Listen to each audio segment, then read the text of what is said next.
بسم اللہ الرحمن الرحیم الحمدللہ رب العالمین صلی اللہ حبیب محمد وآلہ مبارک وسلم علیہ۔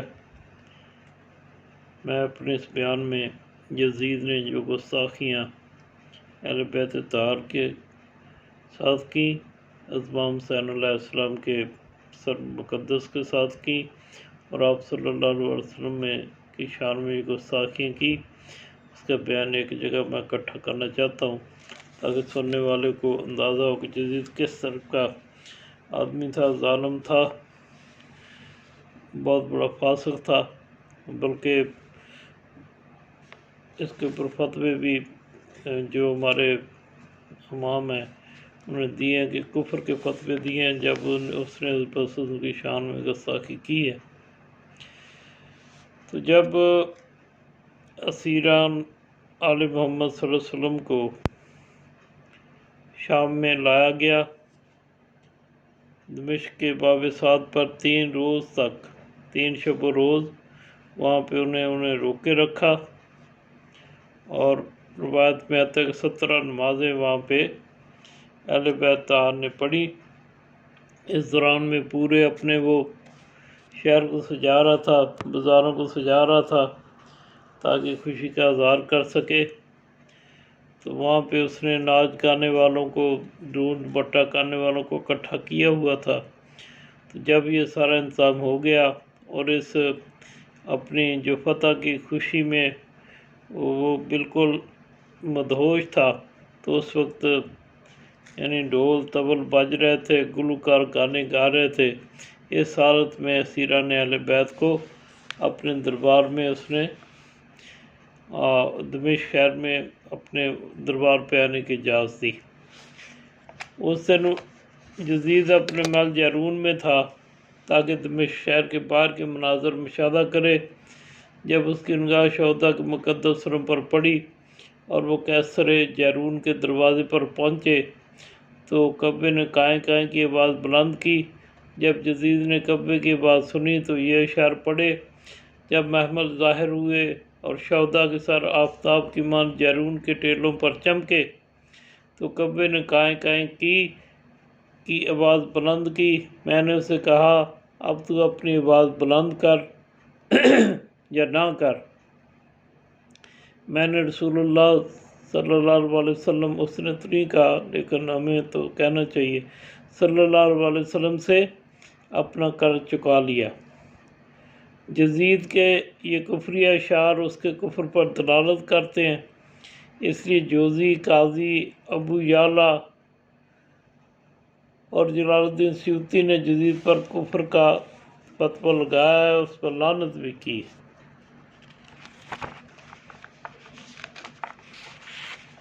جب اسیران اہل بیت کو یزید کے دربار میں پیش کیا گیا تو یہ حالت تھی کہ آل محمد صلی اللہ علیہ وسلم کے ہر فرد کو ایک رسی میں بندھا تھا۔ رسی کے ایک سرے سے حضرت امام زین العابدین علیہ السلام کی گردن بندھی ہوئی تھی، اور اسی رسی سے جناب عقیلہ قریش سلام اللہ علیہ کا بازو بندھا ہوا تھا۔ اسی رسی سے حضرت کلثوم اور باقی خواتین کو باندھ رکھا تھا۔ آل محمد صلی اللہ علیہ وسلم کی ان خواتین کا بیان ہے کہ ہم میں سے کوئی اپنا قدم آستہ اٹھاتا تو اسے تازیانوں اور نیزوں سے مارا جاتا۔ یزیدی فوجیوں نے سید شہداء کے مقدس سر کو طلائی تشت میں رکھ کر یزید کے سامنے رکھا۔ یزید نے سر مبارک پر نگاہ کی اور کہا، ہم نے صبر کیا اور صبر کرنا ہماری عادت ہے۔ ہماری تلواروں نے سروں اور ہاتھوں کو کاٹ ڈالا، ہم نے ان کے مردوں کے سروں کو شگفتہ کر ڈالا جو ہماری نافرمانی کرتے تھے اور ہمارے حق میں ظالم تھے۔ بعضی نعمان بن بشیر نے کہا، اس نے نعمان بن بشیر سے کہا، الحمدللہ اللہ نے اسے قتل کر ڈالا۔ نعمان بن بشیر حضور صلی اللہ علیہ وسلم کے صحابی تھے، انہوں نے جواب دیا، تمہارے باپ کو یہ بات پسند نہیں تھی کہ حضرت حسین علیہ السلام کو قتل کیا جائے۔ جب دربار میں پیشی تھی حضرت امام حسین علیہ السلام کے سر مبارک کی، تو اس وقت اس کی جو حالت تھی ایسی تھی، بڑے متکبر انداز میں بیٹھا ہوا تھا، اور اپنے طور پہ بہت بڑی اس نے سمجھ کے فتح حاصل کر لی تھی۔ تو اس کے نشے میں جب وہ الٹی سیدھی باتیں کر رہا تھا تو یزیدی دربار میں کیسر روم کا سفیر موجود تھا۔ جب اسے حقیقت حال کا علم ہوا تو اس نے یزید سے کہا، یزید، ہمارے ملک کے ایک جزیرے میں حضرت عیسیٰ علیہ السلام کے گدھے کا سم محفوظ ہے۔ ہم تمام مسیح ہر سال ملک کے اطراف و اکناف سے وہاں آتے ہیں، اس کی زیارت کرتے ہیں، نظرات و ہدیات پیش کرتے ہیں اور اس کو مقدس و محترم سمجھتے ہیں۔ یزید، میں تیرے کردار پر حیران ہوں کہ تو نے اپنے نبی صلی اللہ علیہ وسلم کی کتاب پر کیسا عمل کیا کہ تو نے اپنے نبی کے دختر کے بیٹے کو قتل کر دیا۔ مجھے یقین ہے کہ تو اپنے دین پر نہیں ہے بلکہ باطل پر ہے۔ یہ سن کر یزید آگ بگولا ہوا اور اس نے حکم دیا کہ اس کو اس نصرانی کو قتل کر دیا جائے، تاکہ یہ جو باتیں کر رہا ہے یہ اپنے روم میں جا کے لوگوں کو نہ بتا سکے۔ جب اس کو قتل کرنے کا حکم دیا، حضرت امام حسین علیہ السلام کے سر اقدس سے آواز آئی جو سارے دربار میں والوں نے سنی۔ آپ کے سر سے آواز آئی، لا حول ولا قوت الا باللہ العلی العظیم۔ صحابی رسول ابو برزہ اسلمی دربار یزید میں تشریف فرما تھے۔ انہوں نے کہا، میں گواہی دیتا ہوں کہ رسول خدا صلی اللہ علیہ وسلم امام حسین علیہ السلام اور ان کے برادر امام حسن علیہ السلام کے لبوں کے بوسے لیتے تھے اور ان سے فرماتے تھے، تم دونوں جوانان جنت کے سردار ہو، خداوند تعالیٰ تمہارے قاتل کو قتل کرے اور اس پر لعنت کرے اور دوزخ کے حوالے کرے۔ یزید ملعون نے جب یہ گفتگو سنی تو اس کے تن بدن میں آگ لگ گئی اور حکم دیا کہ اسے دھکے دے کر میرے دربار سے باہر نکال دیا جائے۔ پھر وہ خوشی میں یہ اشعار بھی پڑھ رہا تھا، کاش میرے باجداد جو جنگ بدر میں قتل ہوئے تھے آج زندہ ہوتے تو وہ دیکھتے کہ جب نیزوں سے مارا گیا تو ان کی چیخیں بلند ہوئیں، وہ عذرائے خوشی و مسرت میرا استقبال کرتے، پھر کہتے، اے یزید جیتا رہ، تیرے ہاتھ مضبوط و توانا نہ رہیں، کبھی کمزور نہ ہوں۔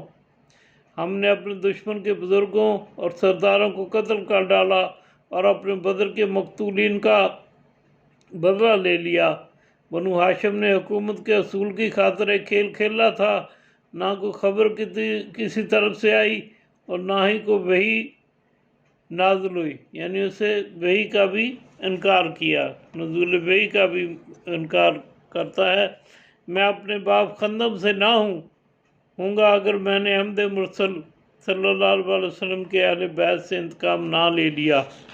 یہ بھی اس کے کتنے گستاخانہ کفریہ جو اس کے کلام اس نے کیا۔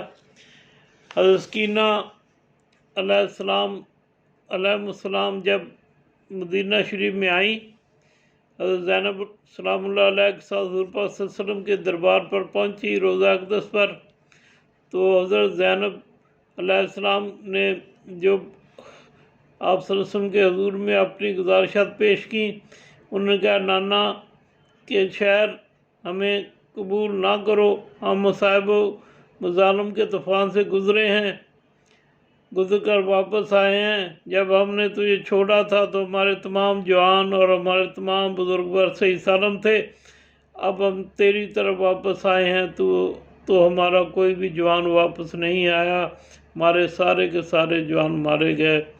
حضرت زینب سلام اللہ علیہ حضور پاک صلی اللہ علیہ وسلم کے حضور میں حاضر ہوئی اور بے انتہا گریہ زاری کرتی ہوئی عرض کرنے لگی، اے جد بزرگوار، اے رسول اللہ صلی اللہ علیہ وسلم، میرے بھائی حسین کو قتل کر دیا گیا، میں اس لیے آئی ہوں کہ آپ کو اپنے بھائی کے قتل کی خبر دوں۔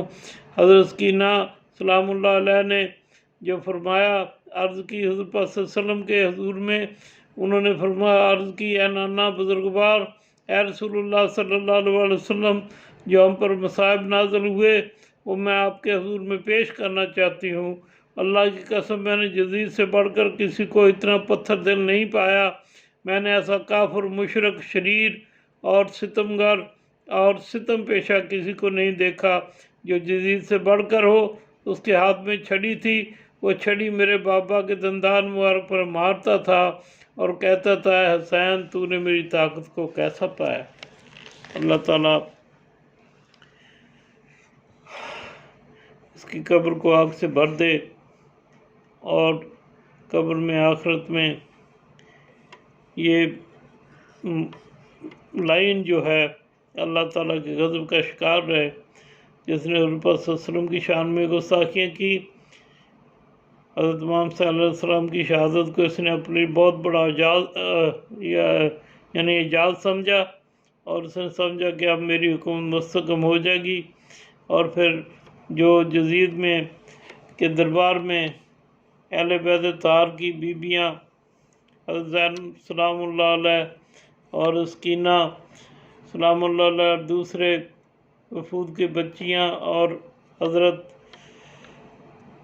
سجاد علیہ السلام، اس کے کس طرح اس نے، میں نے جیسے بیان کیا، بلکہ بیان کیا نہیں جا سکتا جتنی اس نے بدتمیزی کی ہے۔ حضرت سکینہ علیہ السلام نے جب اپنا خطاب مدینہ میں فرمایا، اسی طرح حضرت سکینہ نے کہا کہ یعنی ہم تو اہل بیت طاہر ہیں، جس کی حضور پاک صلی اللہ علیہ وسلم نے ہماری شان میں عزت کرنے کے لیے کہا تھا، مودت کا حکم اپنی امت کو دیا تھا، تو اس کے باوجود یزید نے ہم پر وہ ظلم ڈھائے کہ اگر اسے اس کی بجائے یہ بھی کہا جاتا کہ ان کے اوپر یعنی تم ظلم کرو، تو تب بھی اس سے زیادہ وہ ظلم نہ کر پاتا جتنے اس نے اس حالت میں بھی ہم پہ کیے۔ اللہ تعالیٰ اس کے نام لیواؤں کو بھی اس کے ساتھ ہی دنیا آخرت میں رسوائی عطا فرمائے، جو سے اس کے وہ لائن کہتے ہیں، اور اہل بیت طاہر سے محبت کرنے والے ہیں، ان کو قیامت والے دن اہل بیت طاہر کے ساتھ ہی ان کا جو ہے حشر فرمائے، ان کا قیامت میں بھی ان کو ان کا قرب عطا فرمائے۔ وما علینا الا البلاغ۔